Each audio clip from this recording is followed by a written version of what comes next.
Hi, today we're talking about what happens on completion day. It's that magical day. Everything's come together, everything's gone smoothly, it's all tied up in a bow, and today's the day you're going to complete on your sale. I think for most buyers and sellers, completion day is actually a bit anticlimactic because you wake up in the morning going, today's the day, we're going to do it. And then the solicitors are going, yeah, we haven't received the funds yet, or, oh, we're just waiting for this. There's a lot of backwards and forwarding.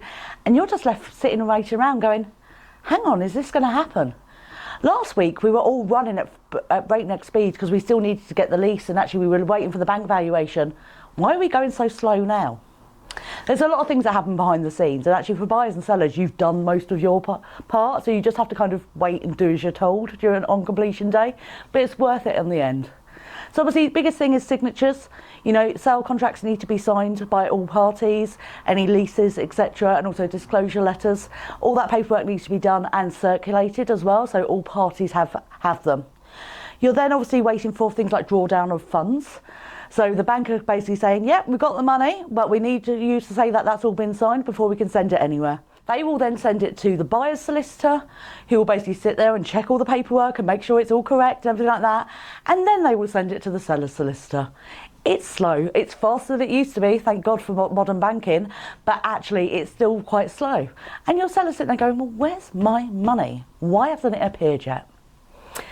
Once it finally gets to the seller's solicitor, they will have certain instructions to maybe pay off some loans, make sure they've been paid, that kind of thing. And it's only once they've done all that that they will then take the money and forward it on to the seller. So it's not uncommon sometimes for sellers not to get all the money on completion day, just purely because you run out of hours in order to get it sent. But it doesn't mean you haven't completed. The biggest thing about completion day is make sure you're aware of where you are, but be understanding that actually there's a lot going on behind the background. So actually, do you know what? Your solicitors are on the case. They know they want to complete today. They know what needs to be done to complete today. And as long as you answer the phone when they ring you and do what they ask you to do, then there's no reason why you shouldn't. And of course, the last part of completion day, celebration. Well, I say the last part. If you complete earlier on the day, it might mean that actually you and the buyer will go to the setting, kind of talk to the staff, start talking to parents, start just kind of showing them where things like the stopcock is. But mostly, it's about celebration. That night, you can pop the champagne, it's done, it's dusted. That's it, you are no longer a business owner and you're out the door. Doesn't mean there's not work that comes afterwards though.